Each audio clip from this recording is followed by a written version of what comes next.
And now, it's time for another Dice Tower review with Tom Vasel. Hey folks, today...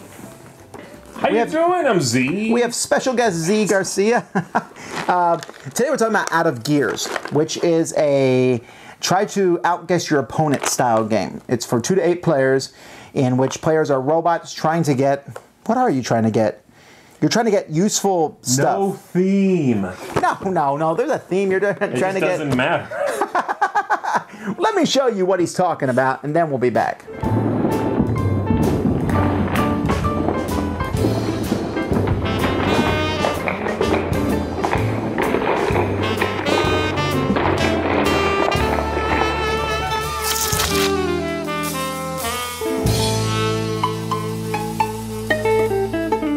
There's a lot of different pieces in this game, but basically each player has, in the middle of the table, there's going to be a bunch of junkyards that are placed in any order. It doesn't really matter because each number corresponds to one of the players.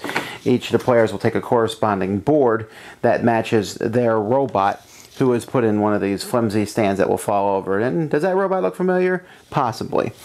But anyhow, you'll put a junkyard in the middle of the table for each person playing the game. If there's fewer than 8 players, some of the junkyards are just turned over like this, and they're not involved in that game for whatever, but it keeps the octagonal shape still there. Now, what players are going to be doing is each turn of the game, they are going to be taking a hand of cards, and they're going to choose one of 3 actions. This is an attack other robots, this is set a trap for other robots, and this is harvesting. Even if this one looks like it should be harvest, and this one looks like it would be attack, but whatever. That's what each one of them does. There's also a number card that you will have that matches each other robot in play. Players are going to select 2 of these cards, secretly place them face down, and then reveal it. Attacks happen first, then traps, then harvesting, but let's explain them in the opposite order. At the beginning of the game, there's going to be placed face up on these 2 of these gears. Players are going to be trying to collect these gears. As the game goes by, players will collect gears. They'll place them in front of themselves, but at the end of a turn, if you have 3 or more gears, you can take all but one of them, or I'm sorry, you can take 2 of them, and place them on your board where they are mostly safe at that point in time. Now, how do you get these gears? Well, harvesting is one way. If I say, for example, that I would like to harvest number 2 on my turn, then I would take the gears that are on the number 2 board. So both of these would be mine, and I would place them in front of me. However, if someone else also went there, we would have to split them evenly. I'm trying to get ones that are my own color if possible because they're worth 2 to me, but all of them are worth 1 to me as time goes by. Now, if I set a trap at one of these numbers, then I will get the gears that are there if anyone else tried to harvest from there. If no one tried to harvest from there, then nothing happens. But if anyone tried to harvest from there, I block them and instead I get them. And again, if multiple people trap them and someone tried to harvest, then those people who trapped will split them evenly. Finally, there is the attack. If I attack somebody else, this is the specific robot I'm attacking. So here I would be going after robot number 2. I would steal from the tokens in front of him and take them in front of me. The tokens on his sheet are safe, but the ones that are in front of him are not, and I'll be able to take those. If, however, I play my own number as robot number 1, I play this, I am defending myself, and if anyone tried to steal from me, I can take one from them instead, and that one can even come off their board, where normally these tokens would be safe. So the attacks happen first, then the traps go off, then there is the harvesting phase. That will probably clear several of the boards as people take the different tokens, and then 1 token is added to every board from the middle of the table.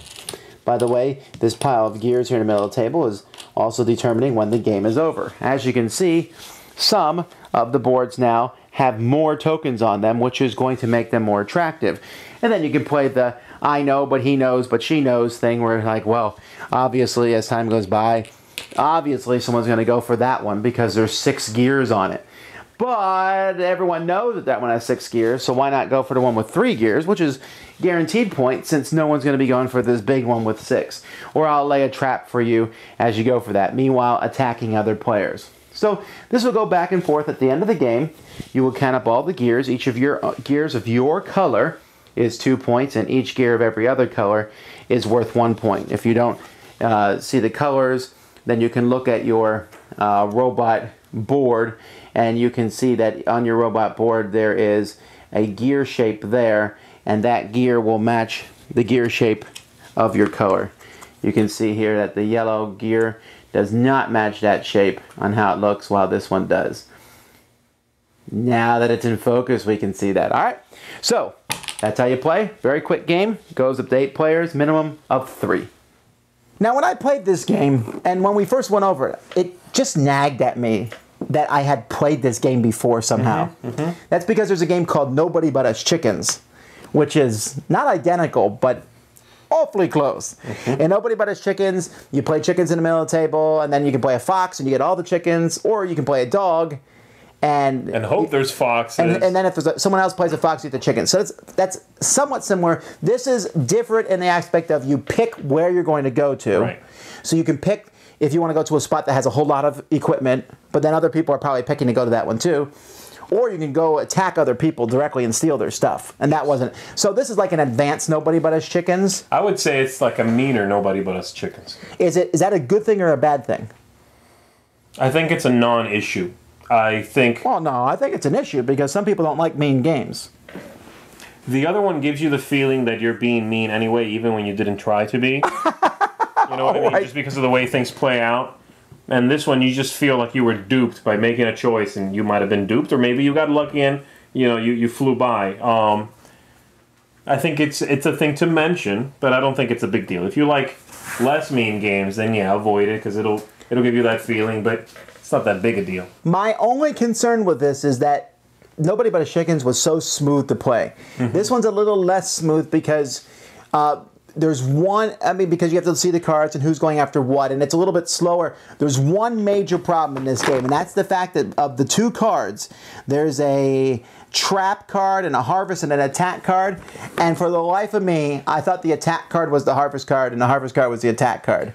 So many people mess it up all the time. It would have been useful to put the word on it. I know they can sell it to more people, but the attack card looked like has a magnet on it, so that The iconography and the names of the cards is very bad.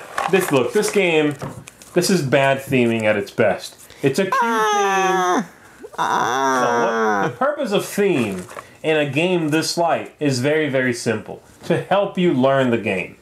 To make things make sense in your head. This game, with this theme, although cute and very well illustrated, actively works against that. It's harder to learn the game because of the theme. I just think that the iconography is bad. I don't think the theme's bad. I think the robots collecting stuff's a good theme. That's Wall-E. That's something people like. I don't think it makes any sense. Okay. Well, let's take the theme out of it. This style game is one I like. I like trying to outguess other people. Right. I always get a big kick out of that. Like, I'm going to attack you, or maybe I'm not. Maybe I'm going to defend myself. Maybe I'm going to go for that. I mean, it's not like there's a ton of choices, but just trying to outguess other people is something I enjoy.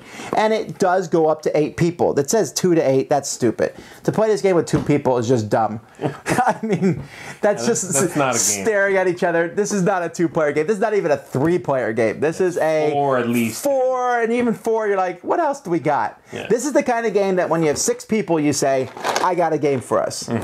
That's the kind. And so in that thing, I'll say it's a good game. I'm kind of hesitant to say that it's better than Nobody But Us Chickens, and I hate to keep comparing it to that game. There's a lot of games like that. I can't think of them off the top of my head, but let's flip something simultaneously and see what happens with, 2 or 3 tiers of complications. There's lots of games like that. So anyhow, I'm giving this one robot gear up. I think it's a good game. I think there's some problems with it, iconography, and sometimes someone's going to get hosed over in this game, and that's going to annoy them. Right. Because they're going to, no matter what they pick, they're going to get messed over. But I think it does offer a little bit of strategy and at least a chance to outguess other people, and I'm always a fan of that. So, well, I'm giving it a negative. Whoa! A negative. Whoa! Amount of thumbs. So let me explain. Let me be clear as to why. I don't think that everybody necessarily will dislike the game as much as I did. Debbie Downer. The theme is silly. It doesn't make any sense. It's cute, but it actually hurts learning the game. That's a problem for me. The game is beyond random. Yes, you get to pick, and when you're playing with 7 other people, you might as well pick a card at random from your stack without looking at it. You'd probably come out just as well. There's a little push your luck, which I like, but again, the randomness buries it under so many layers that it goes away. If you like a game that's quick playing, you're okay with it being silly and pick a card and see what happens, that feel for filler, then I think you would like the game.